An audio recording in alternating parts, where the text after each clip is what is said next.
will be, how do you intend to beat Isko Moreno? By being true to the people of Manila.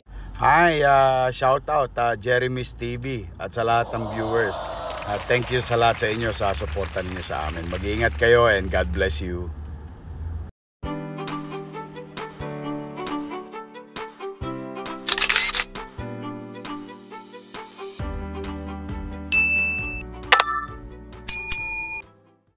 Welcome back sa aking YouTube channel, Jeremy's TV Manila. Like, share, and subscribe. Yun, wala na pong dahil libre lang. Tulong mo na lang din sa kapwa mo. Alright? So, shoutout po sa mga Iskonians na patuloy na sumusuporta sa ating channel. Maraming salamat po. At mabuhay po kayong lahat. Alright? So, ang topic natin ngayon for today's video, Mayora, Romes back kay Yorme. Pero, sumablay naman. Dahil sinagot kagad ni Yorme. So, alam naman po natin, no, sinusubaybayan nyo yung mga uploads natin, yung mga post ng mga ka-Iskonians natin na mga vlogger. Itong si Boss Y kasi, talagang taasang sinasabi, di ba? Dinidiin na kapag naupo na si Boss Y, ang unang-unang tatanggalin niya itong si Pox Pangan, no? Na kung saan, alam naman po natin, na nagpa-online sa mga health center na kung saan ang unang tinatamaan po ay ang mga senior po na mahal pa naman ni Yorme, di ba? Yung mga senior at yun pa yung pinahirapan. Kaya talaga sabi ni Yorme, si Pox Pangan ang unang-una kong tatanggalin, di ba? Bukod dyan, sinasabi rin niya na yung mga pamilya Lacuna ay naging family corporation, di ba? Kilalay Lacuna, Dennis Lacuna, inapoint ni Yorme. Ang iba dyan na tinulungan niya, di ba? Para magkaroon ng posisyon, di ba? Yung iba pa parang gustong labanan yung mga kapatid ni kagaya ni Philip Lacuna, no? Pero si Yorme ang tumulong para lalong manalo. Ang system ngayon, guys, ang system mga ka-Iskonians, nagpa-interview itong si Mayora, no? Dito kay Karen Davila. Yun, Romes back na siya. Narito po, no, panoorin muna natin yung interview nitong si Mayora kay Karen Davila na kung saan, yun na nga, niresbakan si Yorme.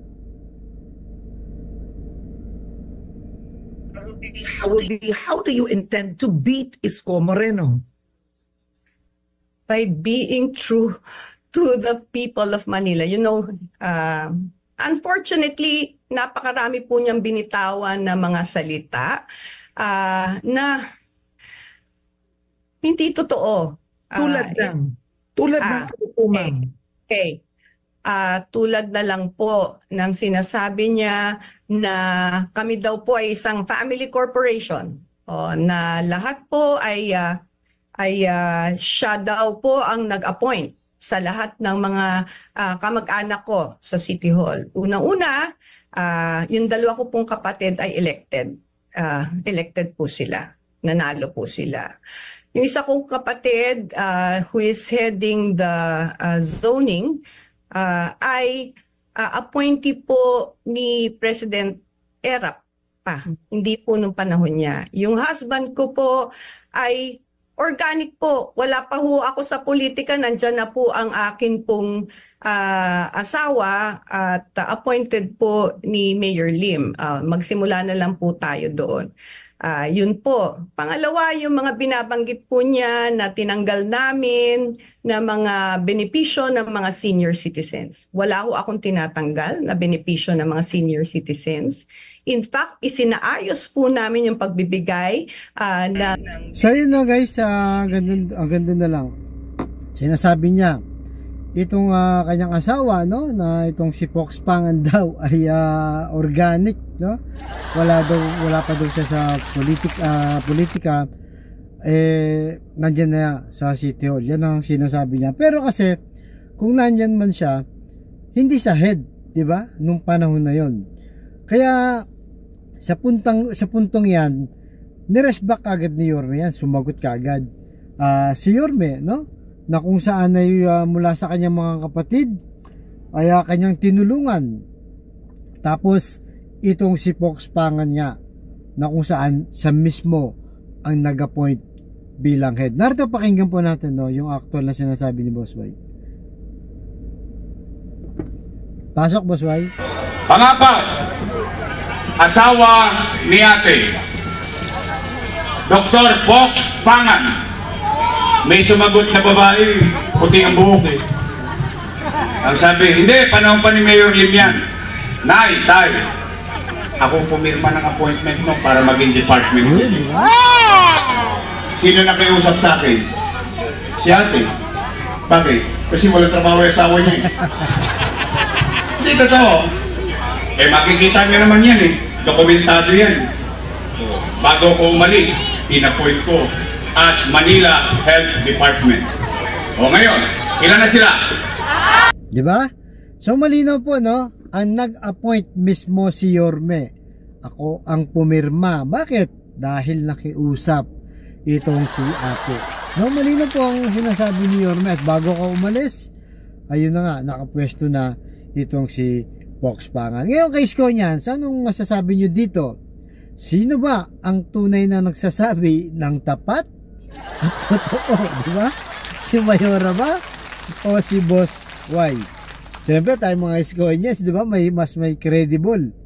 Si Boss Y, alam naman po natin, hindi yan nagsisinungaling. Especially, no? In public pa. Kaya talaga itong si Mayora, sablay po, no? Sablay yung kanyang argumento, no? Pinapakita niya na itong si Boss Y, fake news daw.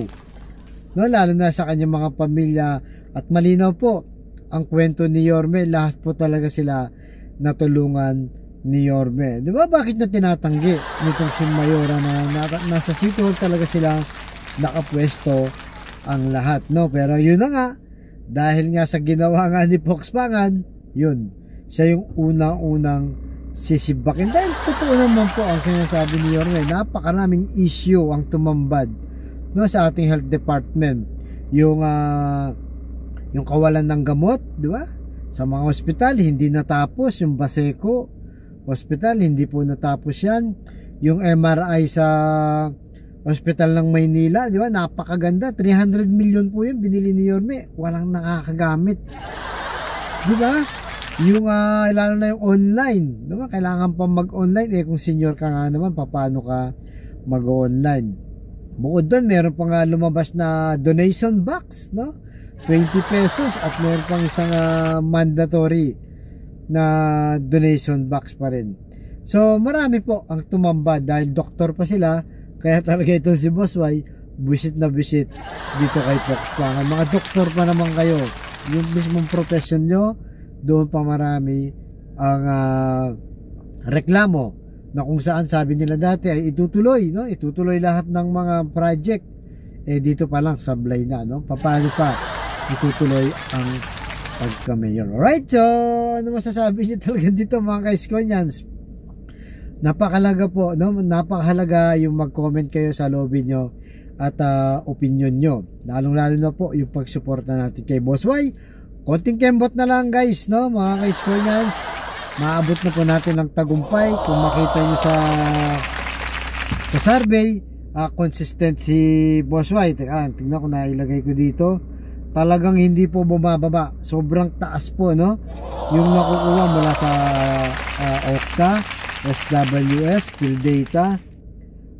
Mataas po si Boss Y. Tingnan ko lang dito kung nandito yan, pero ilalagay ko na lang din dyan. Sige, kung hindi po makita, basta napakataas po.